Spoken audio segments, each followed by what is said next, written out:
let's learn some basics of C in this video, like the basic structure of a C program, the data types, and the input-output functions in a C program. So this slide represents the basic structure of a C program. We have this first line, which is called the preprocessor directive. A preprocessor directive is the hash symbol, and there are different preprocessor directives in C++. The preprocessor directive basically represents a stage that is before the processing stage, that is your compilation stage. And one of the preprocessor directive is hash include. What this preprocessor directive does is it instructs C to include certain .h files with a .h extension, which are called header files, and these basically they are libraries which contains predefined functions, constants, etc., which you can use in your code.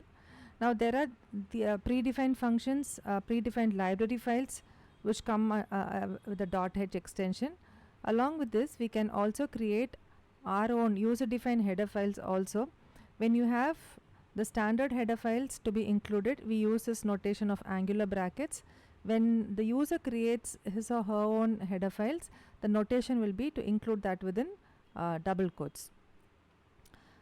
Following the preprocessor directive, the next line we have the function header, and this main is particularly called the driver function. The driver function is the main, and it's called so because this is a place where execution starts happening. It drives the execution of the whole code. Just like the main, we can have other functions created that will be user-defined functions, and the difference between a main and a user-defined function is that the main can invoke other user-defined functions, but the user-defined functions cannot invoke the main. And if you look at the left hand side of the name of the function, that refers to the return type. So int and the function name will refer to the function is finally returning a numerical value. So that is represented using the keyword return. Generally the last line of the main program should have had a return 0. The 0 represents successful execution of the program without any errors, and this 0 is returned back to the operating system to notify the execution happened successfully. Following the main, we have the block. This is represented by the curly brackets. This refers to a compound statement, so all the statements within the block are executed in one shot. Such blocks will be using in the other statements like the selection statement, if, the switch, and the looping statements, the for, while, do while, and then function bodies of the user-defined functions, and so on. So anywhere you want to represent a block of statements or a compound statement, we'll use this curly bracket notation. And here there has been one function introduced here. This is your output function, the formatted output function, and the data that's being printed is a string.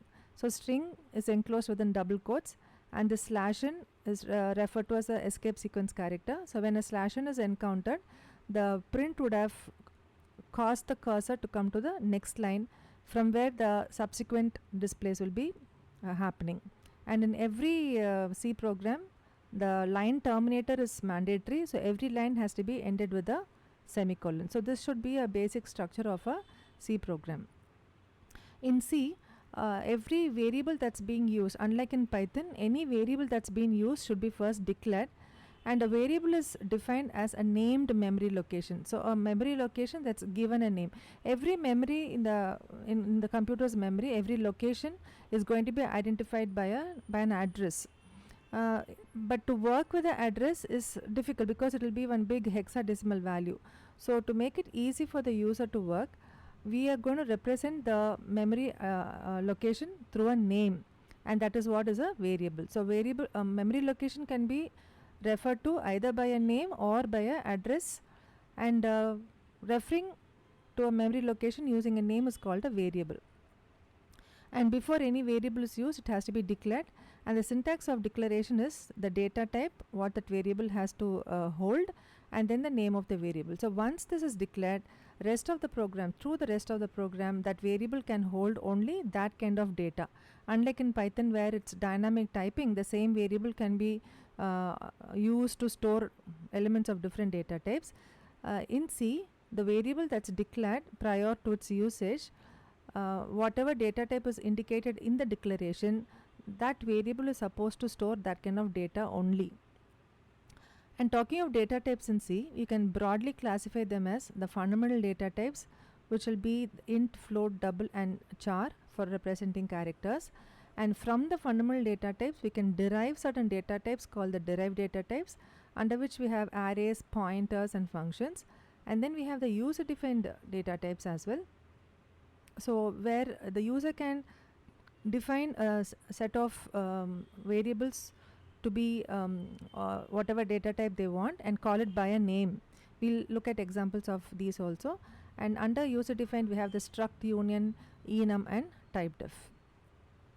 Now coming to input output functions in C, the standard input output functions are defined in the header file stdio. So standard input output dot header file. So if you have to use the input output functions, namely printf, which is used for formatting outputs, and the scanf, which we'll soon see, we have to include the stdio.h. So this printf is used for printing text or variables, and there are certain format specifiers which controls the type and format of the output. And a few format specifiers are mentioned here. If I have to print an integer value, the specifier is a %d. For a float, it's a %f. For a character, it is %c, and for a string, it is %s. And scanf is the formatted input function which takes data from the user, and this basically requires the unary operator, that is address of operator, so that the value entered by the user can be stored in that memory location which you are referring using the address of operator. The scanf also uses the same format specifiers as the printf in order to interpret the type of input data. To look at certain examples of how variables can be declared, so I've taken up first C code. So if I had wanted 3 variables of type integers, let's say, so there are different ways of declaring and initializing. So one way, I could have had all the 3 variables declared like this and then initialize them with values, say A as a 5, B as a 6 and C as a 9. And like I said, every statement has to be terminated by a semicolon. So this is one way to do. Now to have these values printed, I'll use a printf, and all the 3 variables are integers, so my format specifiers will be a %d. And if I had wanted any type of formatting while displaying, I could include them all in the printf. Supposing I had wanted the values in separate lines, I could have had a /n, and then the next value B will be printed. In the next line, the C will be printed, and for each of the format specifiers, these are the placeholders. I can mention what are the variables that are to be displayed. So for the first format specifier, I'll mention A has to be displayed, the second format specifier B will be displayed, and finally C has to be displayed, and finally end the printf with a semicolon. Now another way of having the same about declaration made could have been, I could have a variable, say x is equal to a value 10, comma y is equal to a value 15, comma z is equal to a value 20. So in the same line, I have declared as well as initialized. So this is another way of having the variables declared and initialized. So if these variables are to be displayed, accordingly I'll have the print statement written mentioning the variables that are to be displayed. And a different way of having initialization could be after the declaration has been made. Now once you've declared the variable as integer, I can't have a redeclaration happening. That will not be allowed. I can only use that variable thereafter. I need not have to redeclare every time before use. Another way of having a initialization could be A equals a B equals a C equals a 10. So by this I am saying all the 3 variables are to be initialized with the same value 10, and if that value is to be printed, I'll have a similar printf statement happening, and the values will be displayed. So let's have these statements executed and seen. I'm first compiling, so there's a menu which lets you do that. Either you can compile separately, run separately, or you can compile and run together. So I'm having a F9 pressed So when compilation is done without any errors, my code is now ready for execution or running the code. I'm pressing the F10. So the first three values are the values of A, B and C. The next three values are for X, Y and Z, and the last three values are the common values that I had assigned for the variables A, B and C. So multiple variables initialized with the same value. So in a printf, it's not just that we can only display some the value of the variables, we can print text also. So supposing I had a printf which says the sum of, and then I give the placeholder %t where I want A's value to go, and then let's have a comma there, the value of B to go there, the value of C to go there. So sorry, %d and another placeholder for the C to go there, and then I'll say is equal to. So all of this is going to be printed, and wherever the placeholders are mentioned through the format specifiers, appropriate variables, the values of the variables will be shown. So after the quote, I'll put the comma. So for the first placeholder, I'll represent a, for the second placeholder a B, and a third placeholder is a C. And the sum of all this, for that I'll represent a placeholder here D, and for that placeholder what am I to show? A plus B plus C. And again end the printf statement with a semicolon. So let me execute the code. It's compiled now and I'm executing the code. So whatever I had shown in my printf, I'm getting the output accordingly. Sum of 5, 6, 9 is equal to 20. So the format specifiers let you specify what format of data, what type of data you're displaying, as well as it's like a placeholder where you can mention in that place what variable's value has to be shown. So again, to look at other types of data types during declaration. So I have 4 variables here, A, B, C, D. A is of type integer, B is a float, C is a double, and D is a character. And to have these values printed, the appropriate format specifiers will have to be used. %d to show the integer value, %f to show the float value, and for double, since %d already represents integer, for a double it's going to be a long float, LF, long float, and then %c for a character. For each of these placeholders, I'm going to represent the variables that are to be printed. That's A, B, C and D. So what's this double about? The float and the double are both used to represent the numbers which hold decimal values. But why are there two different data types? Basically, a double is treated as higher precision. As in it requires more, it occupies more memory bytes, therefore you can have a more precise value, more digits after the decimal point. So how do we know how much of memory is being allocated for each of the data types? There is this unary operator called size of. So if I try to have a size of integer value shown, I can display there is a special format specifier %zu for showing the result of size of. So I'll use a size of operator. I'll have the variable A shown. So this is going to show the integer, because A is an integer. This is going to show the number of bytes needed for the integer data type. Same way, let's try and have the other data types printed. So for a float, my variable for a float data type, let's see the size of B. Then for a double data type, let's see the size of C. And for a char data type, let's see the size of the variable D. So I'm going to have the code executed. Let me first compile and now execute. Since I had not included a /n, they are all displayed on the same line. So the values of the variables have been shown, and look at this. The integer requires 4 bytes of memory, the float 4 bytes, the size of double is 8. So this is where the double is treated to be more higher precision than a float data type, and size of a char is always 1 byte. For a char data type, it's not necessary that we have to initialize the variable with some character constant only. Definitely one thing to be remembered, if I'm having a character constant initialized, then it has to be enclosed in quotes. But I could also have a numerical value initialized to a character data type, and what the variable a is going to store is the character whose ASCII is 100.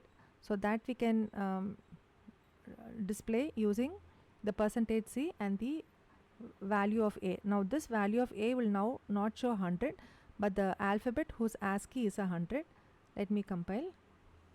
I press the F9 and then the execution F10. So the value d whose ASCII is 100 has been displayed. So for a char variable, either we can initialize a single character within single quotes, or we can have a numerical value corresponding to a valid ASCII value from 0 to 255. Now to look at the input operation, that is a scanf, let's have two variables a and b. So supposing I had wanted the values of a and b read at runtime, not initialized. Now I'll have to give a prompt string initially, because unlike in Python, the input function, that is your scanf, does not include the prompt string.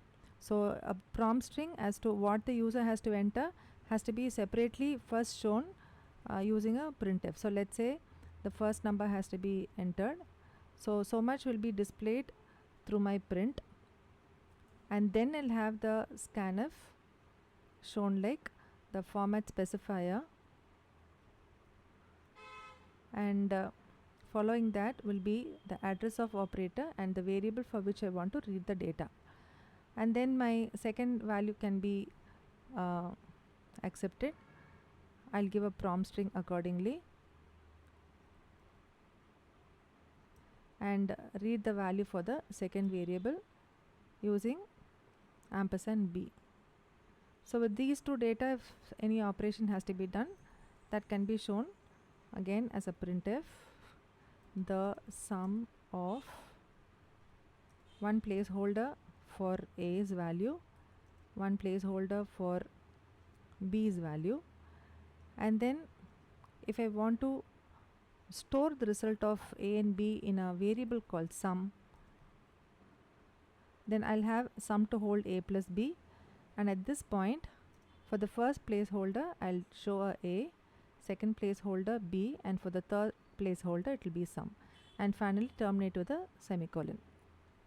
Now we could have read the values individually like this, or we could have clubbed both the read statements happening on the same line, in which case I could have given a common prompt string as in enter two values. So let's redo the code with a common read statement. So I'll have a message to say enter two values, and then in my scanf I can have the two placeholders mentioned, one for a, one for b, and then the address of operator of a, address of operator of b. Again the values can be shown after computation of the sum. I'll copy paste these lines. So having a scanf clubbed for more than one variable in the same statement. So let me compile the code first. I'm pressing the F9. This is showing an error because obviously the variable has not been declared. So any variable prior to its usage should be declared. So either I could have declared sum on top and then initialize sum to be a plus b, or along with the declaration I could have used the initialization int sum is equal to a plus b. So I'm compiling again. Okay, the error was the previous line not terminated with a semicolon. So now the compilation is through without any errors. Let's execute. So let's input the values. For the first number, if it's a 10 and the second number is a 20, the sum of 10 and 20 has been shown as 30. The first number is a 45 and the second number is a, let's say, 23. So I had given a common prompt string, and therefore I have to enter both the values. I could have entered the numbers side by side, 45 space 23 side by side with a space separating them, or I could have pressed the enter key. So either way, it will recognize the first value to be assigned to A and the second value to be assigned to B, and the sum of those two values has been shown as. We'll see one last example to understand data types. Again, I have two values A and B, which are of type integers, and let's try and print the result of the division operator A slash B. So I'm declaring a variable C to hold the data of A slash B, and then I'm displaying the result as I'll have a placeholder %t and show the value of C. So let's compile this first. Okay, there are no errors. Let's execute. So assume the first number I'm entering is a 22 and the second number I'm entering is a 7. Now if you look at the result, it's showing a 3.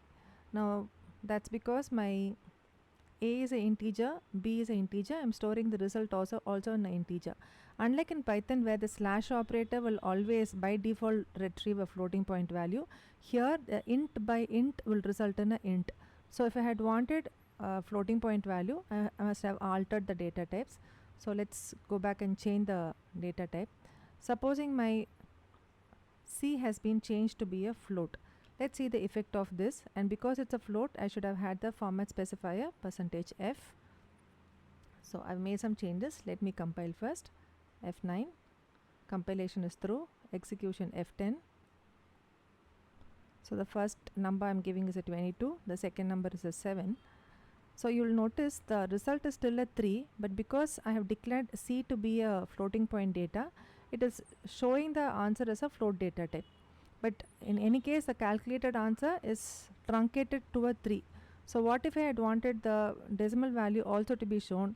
Then one of the method could be, I'll have to convert change the data type of one of A or B or both to a float. If I really wanted A and B to be integer, but I still wanted the final answer to be a float, then I can do typecasting. The syntax of typecasting in C is like, what data type I want the variable to change to, I'll put in parenthesis before the variable. So before A, I've included a float. So I have typecasted A to be a float. So now this will become a mixed mode expression, float divided by int. And float is a higher order data type, so the final answer will be as a floating point data. So let's compile this and let's execute this. I've pressed the F10. So now I give the first number to be a 22 and the second number to be a 7. The answer I'm getting is a floating point value. Now in case I do not want these many digits, I want it rounded to 2 decimal values only, I have to include that in my format specifier. So instead of saying just a %f, I can notify how many decimal values I want. So I'll say %0.2. So that is a way of notifying how many values I want after the decimal point. So let's see the difference in the output. In this case, I've executed the code. So with the same inputs, the first number 22, second number 7, I've gotten the answer for exactly 2 decimal places. So the format specifier to represent how many digits I want after the decimal point. So that was a very brief introduction about a basic C program structure, the data types and the input-output functions. If you want more videos on C programs for the other topics, please do subscribe.